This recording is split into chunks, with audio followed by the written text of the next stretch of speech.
बहुत important word है ऑरी, जिसकी मीनिंग है स्ट्रेट या सिमेट्रिकल। एंटोनिम, वैसे ऑरी के मीनिंग तो क्या होते हैं, टेढ़ा। क्रॉस की मीनिंग कैनी, एस्टिट्यूट, इंटुइटिव, डिसकंसर्निंग। अच्छा देखो, क्रैश के मीनिंग वैसे सीधा साधा, और यहाँ जो हो जाएंगे सारे एंटोनिम। कैनी यानी बड़ा चालाक, एस्टिट्यूट, इनिशिएटिव, डिस्कंसिंग। तो आज हम कर रहे हैं एंटोनिम। कॉन्डाइन की मीनिंग होता है रहमदिल, तो इसके एंटोनिम क्या क्या हो जाएंगे, cruel, harsh, heavy, surf. Dastard antonym में cat, craven, poltroon, recreant. Occlude के antonyms open up, unblock, unclog. Occlude के मीनिंग ज़ाहिर है क्लोज करना होता है, तो इसके सारे एंटोनिम। बैसोम का स्किनी, बोनी, स्कॉन्फी।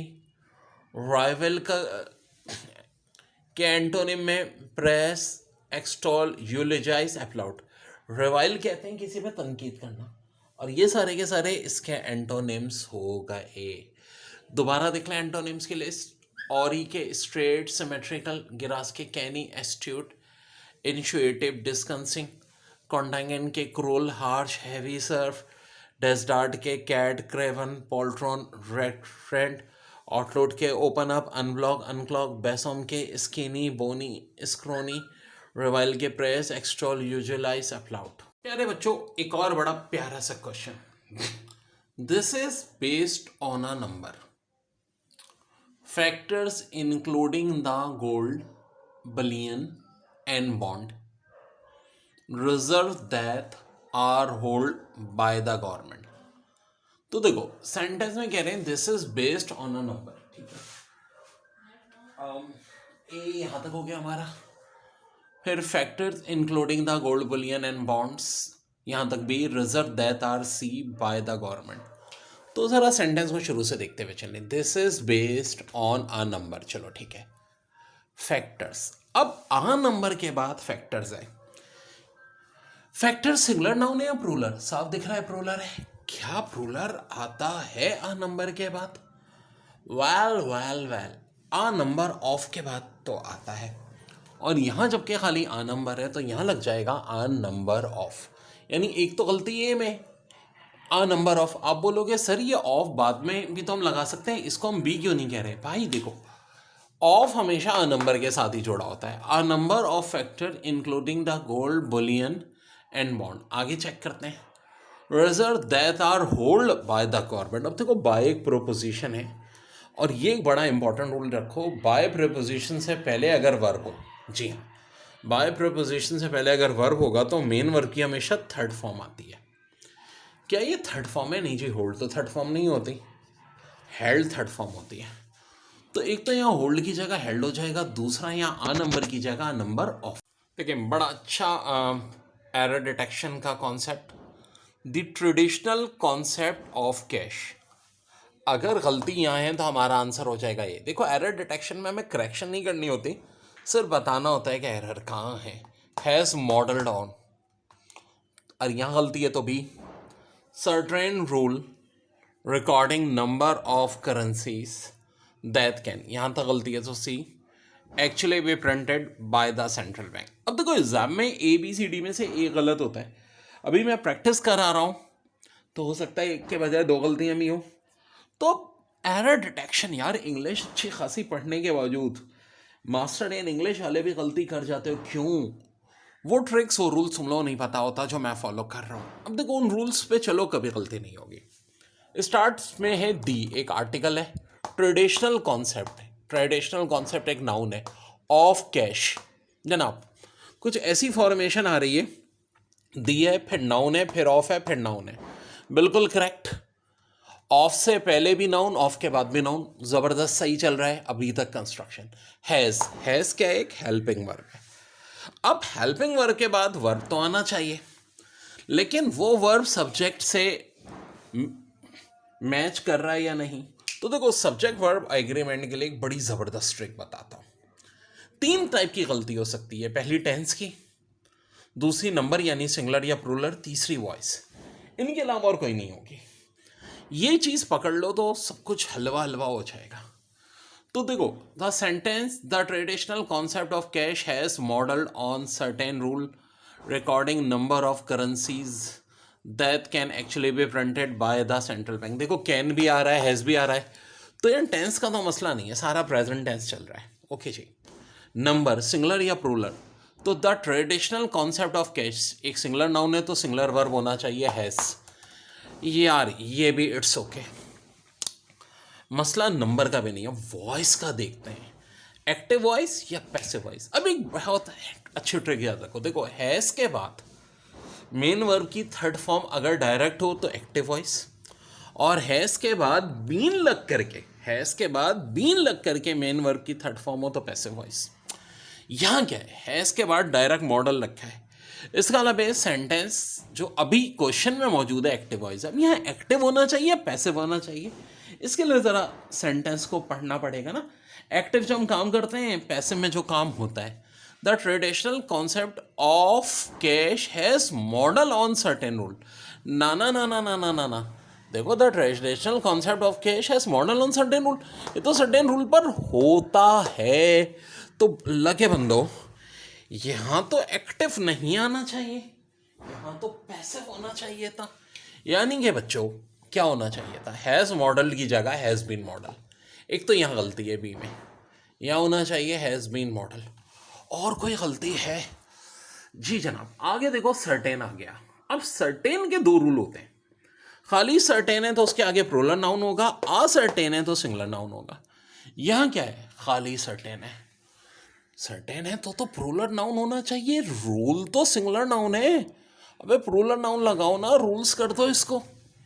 और मेरे भाई यही तो एरर थे दोनों, हैज़ बीन मॉडल और सर्टेन रूल्स। करेक्ट हो? देखो सीएसएस के पेपर में आए हैं synonyms, exempt relief of, infirmity weakness, imminent impending, chaste noble, fascinate captivate, curvature angularity, wean alignment या टू विड्रॉ। दोबारा देख लो, exempt relief of, infirmity weakness, imminent impending, chaste noble, fascinate captivate, curvature angularity, wean alienate to withdraw. और sons in loss friend is seriously ill and he wants you to see him as soon as possible. यार कुछ अजीब सा देखने में लग रहा है, your son's in loss friend is seriously ill he wants you to see him as soon as possible. देखो सन इज लॉ की कार, सन इन लॉ का एरोप्लेन, तो क्या होती है, पोजेशन की बात होती है। यहाँ सन इन लॉ के फ्रेंड की बात हो रही है, ये भी पोजेशन में। अब हमें यहाँ पे मेंशन नहीं है कि ये एक दामाद या एक से ज़्यादा दामाद, तो मसला सिर्फ गलती का है वो यहाँ पे स्टेथोस्कोप नहीं आना चाहिए। ये हो जाएगा योर सन्स इन लॉस। यहाँ पर हम सेफ साइड में, जी एक दामाद भी हो सकता है, एक से ज़्यादा भी हो सकता है। और देखो बड़ा अच्छा सवाल है, as soon as he. Option A, saw his mother he ran to her and impressed, यानी एक बच्चे की बात हो रही है कि उसने जब देखा अपनी माँ को तो वो दौड़ता हुआ गया अपनी माँ की तरफ और अपनी माँ से जाके हक कर लिया, चुमट लिया अपनी माँ से। तो बच्चों एक बात देखो, हैज सुन हैज, चलो भाई he saw subject verb, his mother किसको देखा, अपनी मदर को, ही रेन, फिर सब्जेक्ट वर्ब चल रहा है to her, and impressed. Impressed एक ट्रांजिटिव वर्ब, और ट्रांजिटिव वर्ब के साथ हमेशा ऑब्जेक्ट आता है। जनाब ये रूल्स जब मेरे साथ लगे रहोगे खुद ब खुद याद हो जाते हैं। अब ऑब्जेक्ट तो यहाँ ही नहीं, ऑब्जेक्ट लगाना है तो हल लगा दीजिए, आ जाएगा आंसर। ये सही कैसे होगा, बड़ी आसानी से सही हो जाएगा। हूँ की जगह क्या ले आओ, हूँ, क्योंकि हूँ जो है वो बेसिकली क्या होता है, ऑब्जेक्ट। अब जब वर्ब है तब तो सब्जेक्ट की रिक्वायरमेंट है, ठीक है, लेकिन चूंकि वर्ब था ही नहीं इसलिए सब्जेक्ट कहाँ से आएगा। यहाँ पे इस सब्जेक्ट का तो कोई वर्ब ही नहीं है, तो इसलिए यहाँ पे क्या आएगा, हु की जगह। वेरी इंपॉर्टेंट, जो इंग्लिश के रूल सिखा रहा हूँ ये सारी जिंदगी काम आएंगे। जी हाँ, सारी जिंदगी। May I know who you want to see please.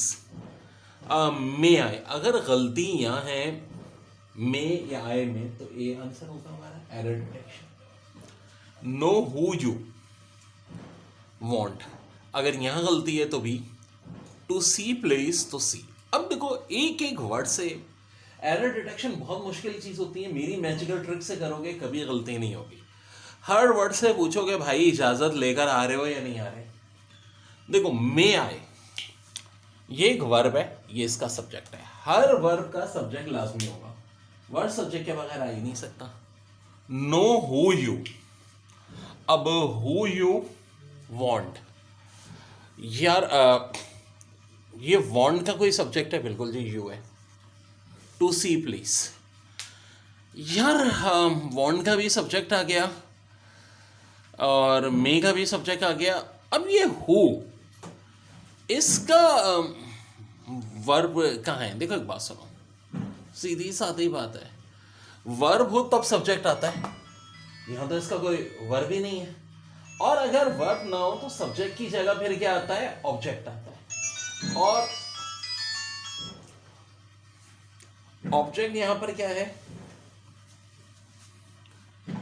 देखिए ये होते हैं सिमिलर वर्ड जो देखने में सेम लग रहे होते हैं लेकिन होते नहीं, जैसे कि रेत के मीनिंग इंटेंस एंगर, रॉत के मीनिंग एग्री, वेरिसिटी के एगोरेसी ट्रूथफुलनेस, और वोवेसिटी की एवराइज रेपिसिटी यानी लालची, सटलर के एलोसिफ नॉटी, सटलर के विक्टोलर आ सप्लायर ऑफ विक्चुअल्स और सप्लाइज टू एन आर्मी, और रेटिन्यू के रिस्ट्रेन या सेल्फ कंफर्ट, रेटाइन के सूड या एंटोरेज, मैन्यूट के एक्सट्रीमली स्मॉल, मिनूट के slow stately ballroom dance, furore के फ्यूरी रैश मैडनेस, फ्यूरर के frenzy uproar commotion turmoil, tender के स्मॉल इनफेटेबल रबर बोट। दोबारा देख लें,